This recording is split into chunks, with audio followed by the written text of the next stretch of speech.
Imagine you're just, scrolling through your feed late at night and you see this crystal clear photo of a powerful, incredibly well-known senator lying in a hospital bed. Right. And he's just absolutely covered in life support tubes. So you share it, millions of other people view it, the comments are just exploding with speculation. Which is exactly what happened, yeah. But the wild thing is, that photo never existed. A computer literally dreamed it up, and millions of people bought it instantly because they were just so desperate for any scrap of news. Oh, absolutely. So today, we are unpacking the secretive hospitalization of 84-year-old Senate Republican leader Mitch McConnell, and really how a complete official silence birthed this terrifyingly convincing digital ghost. It really is just this perfect storm, Yeah. A storm of politics, medical privacy, and, well, modern technology. Today is July 9, 2026, and we are looking at a real-time case study in how information actually moves when the official channels just slam the doors shut. Totally should. Yeah. We have a fascinating stack of sources to guide us today. We've got recent investigative articles, in-depth Snopes, fact checks on those viral images, and a freshly signed official state government letter that just escalated this entire situation to a whole new level. It really did. And, before we dive into this timeline, I just need to make our mission here today crystal clear. Yes, very important. Because the sources we are working from contain highly charged political claims from both sides of the aisle. So I want to say right up front, we are not taking any sides or endorsing any of the viewpoints in this content. Right, we're totally neutral here. Exactly. We are simply acting as your guides, impartially reporting on the ideas contained in the original source material so you can understand the bigger picture. Yeah, the focus today is entirely on the mechanics of the situation. Oh. We're looking at the collision between institutional secrecy and the internet's just, insatiable demand for answers. So let's establish the facts on the ground, starting on June 14th, 2026.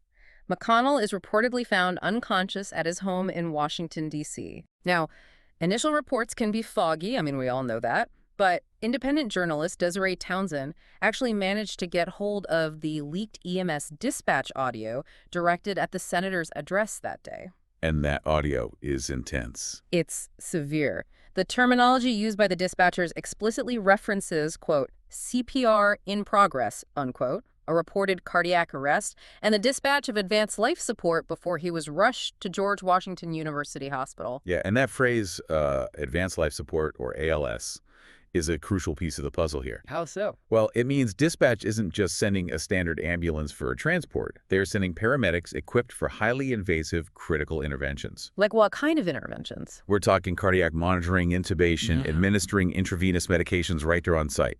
It signals an immediate life-threatening crisis. Oh, wow. And we have to view that severe medical response through the lens of McConnell's recent history. He's 84 years old, and over the past few years, he has had a highly publicized string of health issues. Right, the falls. Exactly. In 2023, he suffered a concussion and a fractured rib from a fall. He had another fall in 2024, and the public vividly remembers those press conferences where he appeared to just completely freeze for agonizingly long seconds. Yeah, those are tough to watch. They were. And on top of all that, he battled childhood polio, which still affects his mobility today. Okay, let's unpack this. Because we have this chilling 9/11 audio describing a cardiac arrest, coupled with a very public history of frailty, yet his office's official stance over the last few weeks is virtually non-existent. It's essentially just boilerplate. Right. They are basically releasing this repetitive language stating that he is, quote, recovering, that he continues to improve, and that he's working closely with his staff. Right. It's like a corporate PR department putting out a memo saying business as usual while the entire neighborhood is standing on the sidewalk watching 3 ladder trucks blast water into a blazing lobby. That is a great analogy. Thanks, but does this level of strict, unyielding information control actually protect a politician's privacy, or does it just invite total disaster? This raises an important question, really, about the fundamental laws of crisis communication. Information vacuums simply cannot exist in the digital age. They just get filled instantly. They are inherently unstable. When an official source goes completely quiet during a highly visible crisis, human nature steps in to demand answers. Our brains are biologically hardwired to seek out patterns and explanations for sudden, disruptive events. Right, it's a survival mechanism. Exactly, it's survival. So when the official immune system of facts shuts down, opportunistic infections rapidly multiply to fill the void. By attempting to lock down the narrative so tightly, McConnell's office didn't stop the conversation, they just surrendered control of it. They gave up the steering wheel. Yeah, the silence acted like a massive vacuum, pulling in the absolute wildest theories available on the internet. And the internet was more than happy to oblige, obviously. Nature abhors a vacuum, and political social media abhors silence even more. Oh, totally. Almost immediately, the void was flooded with intense speculation, hitting a fever pitch on July 6th, which, keep in mind, is more than 3 weeks after the initial ambulance ride. 3 weeks of silence. Right. So far-right influencer Laura Loomer took to social media claiming she had a, quote, high-level source close to the White House. Ah, the anonymous source. Always. She broadcasted that McConnell was officially brain dead, that he was an accelerating organ failure, permanently on life support, and she even claimed his wife, former Transportation Secretary Elaine Chao, had essentially fled the country to China, possibly absconding with classified documents. See, that specific claim about Elaine Chao is a perfect example of how disinformation twists mundane facts to these sinister narratives. Okay, what was actually happening there? Well, according to the reporting, Elaine Chao was indeed in China at the time. So there's a grain of truth, a tiny grain. But she was on a previously scheduled trip supporting her family's long-standing philanthropic work. Her spokesperson went on the record to clarify that the medical circumstances back in Washington didn't require her immediate return. Oh, I see. That reality directly contradicts the panic and conspiracy Loomer was trying to incite. But, the truth is often much less viral than a sensational claim of an international escape. Yeah, a philanthropic trip doesn't get as many retweets. But the text-based rumors were chaotic enough, but the modern internet demands visual proof, right? People want to see it with their own eyes. Always. And that's when these incredibly disturbing images started circulating wildly on platforms like Reddit and X. They showed a man who looked remarkably like Mitch McConnell lying in a stark hospital bed, just covered in a myriad of medical tubes, wires, and monitors. It was incredibly grim. It really was. And the comment sections were just filled with people taking it at face value, saying things like, "Oof, Madone, he looks terrible." It was visual confirmation of the worst-case scenario.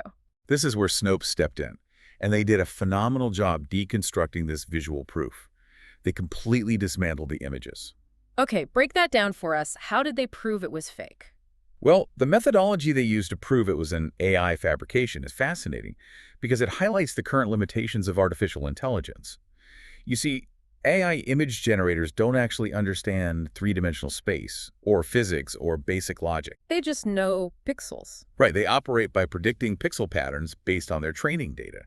So when Snopes looked closely at the medical tubes, they were a complete mess. Like, they didn't go anywhere. Exactly. They looped aimlessly around the man's arm and didn't connect to any machines. One breathing tube abruptly stopped in midair. It's like a prop department on a medical drama just forgot to finish setting up the scene. That's a great way to look at it. Furthermore, the creators of this fake generated 2 different versions of the image, supposedly taken from opposite sides of the hospital bed. Okay. But the AI failed spectacularly at object permanence. Oh, like a baby playing peekaboo? Pretty much. The wall fixtures behind the bed and the life support tubes coming out of the patient's mouth were incorrectly mirrored depending on the angle. If you actually walk to the other side of a real hospital bed, a tube resting on a patient's right shoulder wouldn't magically jump to their left shoulder. Right, physics still apply. Yeah, the AI was just guessing what a hospital bed should look like from that new angle, rather than rotating a coherent 3D model. I was actually reading through the technical side of the Snopes analysis, and they mentioned catching something called a synthide watermark. Yes. Now, my understanding is that OpenAI and Google embed these digital watermarks into their AI-generated images. But how does a watermark actually survive someone downloading the image, cropping it, uploading it to Reddit, someone screenshotting it on their phone, and then uploading it to X? Doesn't the file compression completely destroy that kind of data? That is the genius behind tools like Synthat. It's not a visible stamp in the corner of the picture, and it's not just a tag in the file's easily erasable metadata. Right, so where is it? Synthed embeds the watermark directly into the pixels of the image itself, often altering the frequency domain of the image in a way that is entirely imperceptible to the human eye. Wow. Yeah. Because it's woven into the actual pixel arrangement, it is incredibly robust. It can survive being cropped, heavily compressed, color filtered, or screenshotted. That is wild. It is. Verification tools can scan the underlying pixel data and definitively prove the image originated from an AI generator. It is terrifyingly sophisticated technology being used to validate a completely baseless rumor. I mean, think about how the average person reacts to that. Why is this specific type of disinformation, the hyper-realistic AI photo, so incredibly effective at bypassing our critical thinking skills? Even people who consider themselves savvy news consumers were sharing this stuff. It fundamentally taps into our psychological confirmation bias. Right. If you already suspect that McConnell's health is much worse than his office is letting on, which, given the leaked 911 audio and the 3 weeks of total silence, is a highly logical suspicion to hold. An image that visually confirms that suspicion feels inherently true. It scratches that itch. Exactly. When a piece of information aligns perfectly with your pre-existing anxieties or beliefs, your brain bypasses the analytical stage. You don't pause to examine the impossible physics of a floating breathing tube or the mirrored wall fixtures. You just hit retweet. You go straight to emotional validation. Generative AI has simply made it infinitely cheaper and faster to manufacture that emotional validation on an industrial scale. And that industrial scale disinformation forced the political establishment to respond. Which brings us to a highly coordinated counter-narrative launched by McConnell's allies. They had to do something. They really did. On July 6th and July 7th, key Republican figures suddenly started coming forward with a very specific, unified message. We are talking about Senate Majority Leader John Thune, Senate Republican Whip John Barrasso, and prominent conservative political commentator Scott Jennings. Heavy hitters. Right. And they didn't just issue vague statements of support. They all explicitly claimed to have had lengthy, substantive phone calls with McConnell. It was a very deliberate, tactical show of force designed to prove cognitive function and push back against the brain-dead narrative. And here's where it gets really interesting, because the level of detail they provided is staggering. Let's look at the specifics from Scott Jennings. He publicly claimed he spoke to the senator for nearly 20 minutes. 20 minutes is a long time. It is, and they weren't just exchanging pleasantries or chatting about the hospital food. Jennings specifically noted they had a deep discussion about Iran, the ongoing war in Ukraine, a complex unfolding political situation in Maine, and McConnell's recent visit to the Theodore Roosevelt Presidential Library. Plus, Jennings threw in that they talked a little bit of Senate history just for good measure. If we connect this to the bigger picture, you are hitting on the exact cognitive dissonance the public is wrestling with right now. How so? Well, the official PR strategy is attempting to project absolute, unwavering competence. They want to completely obliterate the AI-fueled rumor that he is incapacitated. But in executing that strategy, they might be overcorrecting to the point of straining all medical credulity. I mean, we have to apply some basic logic here. If you are an 84-year-old man recovering from a reported cardiac arrest where you allegedly required CPR, and you've been sitting in an intensive care unit for over 3 weeks, are you genuinely jumping on the phone for a crisp 20-minute geopolitical debate about the nuances of Iranian foreign policy and the Theodore Roosevelt Library? It's tough to swallow. It feels most entirely performative. That skepticism is exactly why we are seeing stark contradictions emerge from within the Republican Party itself. The unified front is cracking under the pressure of that implausibility. Who's breaking ranks? Well, while leadership figures like Thune, Barrasso, and Jennings are claiming McConnell is fully engaged in debating Ukraine, you have Senator Mike Lee, a fellow Republican in the same caucus, publicly tweeting the exact opposite reality. What did he say? Lee plainly stated, quote, "Many of us aren't speaking about Mitch McConnell's condition because we know nothing about his condition." Wow. So the rank-and-file senators whose votes actually decide the fate of legislation are completely in the dark, just like the rest of us. Precisely. The information blackout applies to his colleagues as much as the public. And this tension reached a boiling point during a CNN appearance on July 7th. Oh, this was wild. The host, Casey Hunt, was interviewing Scott Jennings about this miraculous 20-minute phone call. She bypassed all the talking points and asked a devastatingly simple question. She asked if McConnell is doing so remarkably well, parsing out complex geopolitical issues, would he be willing to simply call into the show right now and put the rumors to rest? Call the bluff on live television. I love it. How did Jennings handle that? He laughed it off, and evaded the direct invitation. But in his evasion, he made a very telling, deeply human comment. What was it? He said, "I sometimes wonder, if I were laying in a hospital bed, would I want a bunch of people around photographing me? Probably not." That one sentence really gives the game away, doesn't it? It perfectly encapsulates the entire dilemma. Yeah. They are desperately trying to project strength and cognitive sharpness to fend off the AI conspiracies, but they are equally desperate to protect the senator's dignity. Right. They want to avoid at all costs showing the ruthless political public what is likely a frail, recovering 84-year-old man. And ruthless is the only word for it, because we have to transition to the underlying why driving all this intense secrecy, the perfectly timed phone calls, and the panic over succession.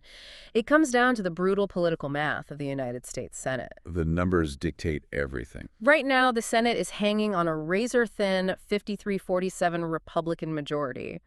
A single seat dictates committee control, judicial appointments, and the entire legislative agenda. Every single seat is treated like an impenetrable fortress. And McConnell's hot state of Kentucky has a very specific, and for the political establishment, very terrifying law regarding Senate vacancies. If McConnell were to step down, or if you were deemed unable to serve, the seat doesn't just get filled by a simple, quiet gubernatorial appointment. Kentucky law mandates a special election. We need to unpack why that mechanism is so crucial here. In a normal vacancy scenario in many states, the governor or the party elite can just quietly appoint a safe, predictable successor to finish the term. Nice and easy. Right. But Kentucky law forces a special election, which completely removes control from the party bosses and throws the doors wide open to a chaotic, unpredictable primary decided by the voters. And the underlying political friction in Kentucky is at a boiling point. The established GOP machinery has spent years carefully laying out succession plans. Representative Andy Barr is already the anointed Republican nominee for the planned 2026 succession when McConnell was eventually supposed to retire. That was the plan, yeah. But a sudden, unexpected vacancy throws a massive wrench into those gears. There are widespread rumors that the establishment is terrified of a special election because it creates an opening for Thomas Massie, a highly vocal populist and frequent critic of Donald Trump, to jump into the Senate race, completely bypassing the party's chosen successor. The stakes for control of that seat literally could not be higher. Which leads us to the absolute climax of this entire timeline. The pressure cooker finally blew a valve, and the situation evolved from an internet rumor into an official state matter. The most recent and arguably most consequential piece of evidence in our stack today is an official signed letter dated July 8th, 2026. And this isn't a post from a podcaster, an influencer, or a partisan pundit. This letter is from the sitting governor of Kentucky, Andy Beshear, addressed directly to Senator Mitch McConnell. This letter fundamentally alters the landscape of this story. I want to break down the exact phrasing Governor Beshear uses because it is incredibly meticulous. Let's hear it. He writes that his constituents, the people of Kentucky, have grown, quote, increasingly concerned about the current state of your health and well-being and ability to hold office. That's pointed. Very. He then leverages the power of his office to formally request that McConnell, quote, fully update Kentuckians regarding the current status of your health. It's couched in extremely polite political language, but make no mistake, it is a direct demand for proof of life and competency. And he grounds this demand squarely in the concept of constitutional public duty. Governor Beshear writes that public office holders have made a commitment to be transparent with the citizens they represent, which, in his words, requires clear communication about one's ability to serve. So it's not just a casual request. No, this is no longer just Laura Loomer shouting into the void. This isn't an AI-generated Reddit post that you can debunk with a Snopes article. This official letter elevates the entire situation from the murky depths of internet gossip into a formal, undeniable constitutional crisis of transparency. The chief executive of the senator's home state is officially declaring on state letterhead that the information vacuum is no longer acceptable. So what does this all mean for someone listening, trying to navigate this landscape? It really forces you to step back and look critically at the ecosystem of information we all inhabit. It really does. On one side, you have powerful institutions deploying absolute official stonewalling, offering nothing but boilerplate assurances that he's improving, while completely ignoring the leaked dispatch audio of a cardiac arrest. And on the other side, you have the wild west of the internet, actively utilizing cutting-edge AI to generate fake imagery, accelerating unverified claims of brain death to push political agendas and drive engagement. And underneath all of this noise, you have a high-stakes 53-47 political chess match where the rules of succession could entirely reshape the United States Senate. It requires an incredible amount of active, relentless navigation on the part of the news consumer. You cannot afford to passively absorb either the official silence or the internet noise. You really can. You have to learn how to look for the conceptual flaws in AI images. You have to understand the technology behind synthetic watermarks. You have to critically question the plausibility of a 20-minute geopolitical debate emanating from an ICU bed. And you have to recognize when a governor's formal letter signals a definitive shift from partisan rumor to constitutional reality. It really has been an incredible journey unpacking this today.